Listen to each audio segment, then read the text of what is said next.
Valence bond theory. This theory was put forward by L. Pauling in 1930. 1930 में L. Pauling ने ये theory दी थी. The main postulates of this theory are as follow. The central metal atom ion make available a number of orbital equal to its coordination number for accommodating the electrons of ligand. Central metal ion और atom के पास उतने available orbital होने चाहिए जितना कि ligand का coordination number होता है. एटॉमिक ऑर्बिटल जो मेटल आयन के होते हैं sp_d वो हाइब्रिडाइज होते हैं और हाइब्रिड ऑर्बिटल का फॉर्मेशन होता है और उनकी डायरेक्शनल प्रॉपर्टीज़ होती है. डी ऑर्बिटल हाइब्रिडाइजेशन में जो इन्वॉल्व करता है वो n-1 डी ऑर्बिटल भी हो सकता है और nd ऑर्बिटल भी हो सकता है मेटल का. The complexes formed in these two way are referred to inner orbital complexes and outer orbital complex. यदि n-1 d ऑर्बिटल पार्टिसिपेट करेगा तो वह inner orbital complex होगा और nd ऑर्बिटल यदि पार्टिसिपेट करेगा तो वो outer orbital complex होगा. Ligand have at least one sigma orbital containing a lone pair of electron. Ligand के पास at least एक sigma orbital होना चाहिए जिसमें इलेक्ट्रॉन किस फॉर्म में प्रेजेंट होने चाहिए, लोन पेयर के फॉर्म में. मेटल के पास हाइब्रिड वेकेंट ऑर्बिटल्स होने चाहिए और लिगेंड के पास फिल्ड ऑर्बिटल्स होने चाहिए ताकि लिगेंड टू मेटल इलेक्ट्रॉन का ट्रांसफ़र हो सके और सिग्मा बॉन्ड का फॉर्मेशन हो सके. कॉम्प्लेक्स में अनपेयर्ड इलेक्ट्रॉन होने चाहिए होंगे तो वो कॉम्प्लेक्स पैरामैग्नेटिक नेचर में होगा और यदि कॉम्प्लेक्स के में सारे इलेक्ट्रॉन्स पेयर्ड होंगे तो उसका नेचर डायमैग्नेटिक होगा. ठीक है. और on the basis of valence bond theory the complexes में बी आइदर ऑक्टाहाइड्रल, टेट्राहाइड्रल और स्क्वायर प्लेनर.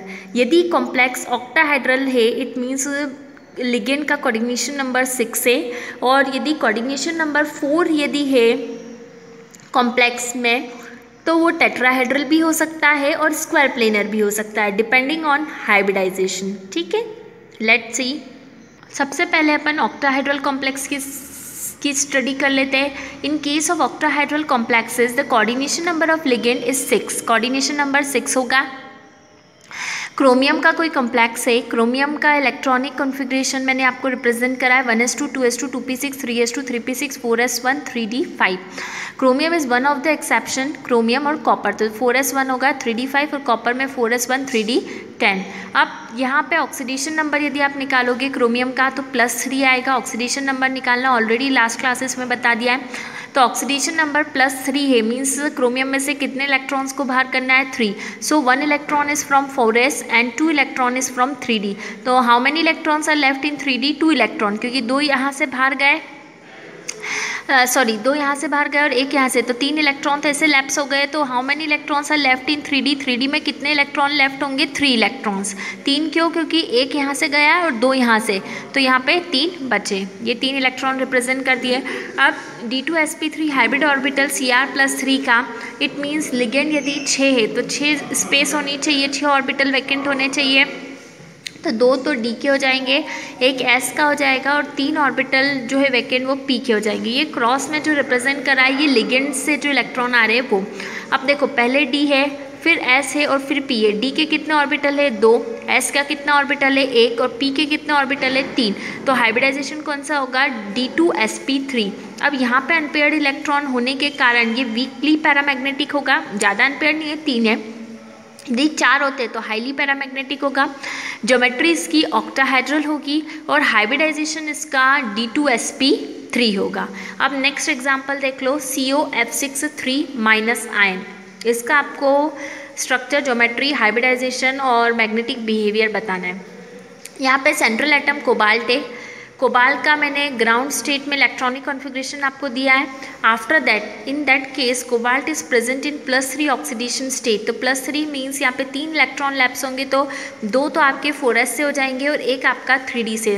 तो 3d में अभी आपके पास 6 इलेक्ट्रॉन लेफ्ट है तो 6 इलेक्ट्रॉन 3d में लेफ्ट कर दिए. 4s आपका एम्प्टी हो गया, 4p आपका एम्प्टी है और 4d भी आपका क्या है यहाँ पे एम्प्टी.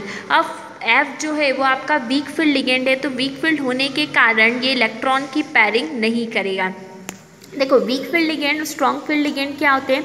ऐसे लिगेंड्स जो इलेक्ट्रॉन को पेयर्ड नहीं होने देंगे, they are termed as weak field ligand, and those ligands which help the metal ion to pair their electrons are termed as strong field ligand। यहाँ पे weak field ligand है fluoride F, तो ये electron को pair नहीं होने देगा, इसीलिए अनपेयर्ड इलेक्ट्रॉन रह जाएंगे यहाँ पे। और अब देखो आपको 6 लिगेंड्स के लिए स्पेस चाहिए, तो 1 2 3 4 5 6, डी के कितने पार्टिसिपेट करेंगे, अगेन 2। पहले ऐसे फिर पी है फिर डी है, तो हाइब्रिडाइजेशन कौन सा होगा, sp3d2। ये भी ज्योमेट्री ऑक्टाहेड्रल है no doubt, but hybridization sp3d2 है न कि d2sp3। नेचर पैरामैग्नेटिक है, highly paramagnetic due to the presence of 4 unpaired electrons. अब 2 एग्जाम्पल जो है आपको आयरन के 2 कॉम्प्लेक्सेस गिवन है यहाँ पे, इन दोनों को आपको खुद से सॉल्व करना है और आप इसमें हाइब्रिडाइजेशन निकालना कौन सा हो रहा है, d2sp3 हो रहा है या sp3d2 हो रहा है। फिर आप इसका मैग्नेटिक बिहेवियर आइडेंटिफाई करना कि पैरामैग्नेटिक है कि डाईमैग्नेटिक है। उसके बाद आप इसकी ज्योमेट्री तो दोनों में ऑक्टाहेड्रल है, वैसे आई थिंक ये वाला पैरामैग्नेटिक होगा और ये डाईमैग्नेटिक होगा, ये वाला कॉम्प्लेक्स आप एक बार करके देख लेना। और इन दोनों में d2sp3 हाइब्रिडाइजेशन है, तो आप आपके हिसाब से एक बार ड्रॉ करके और चेक करना।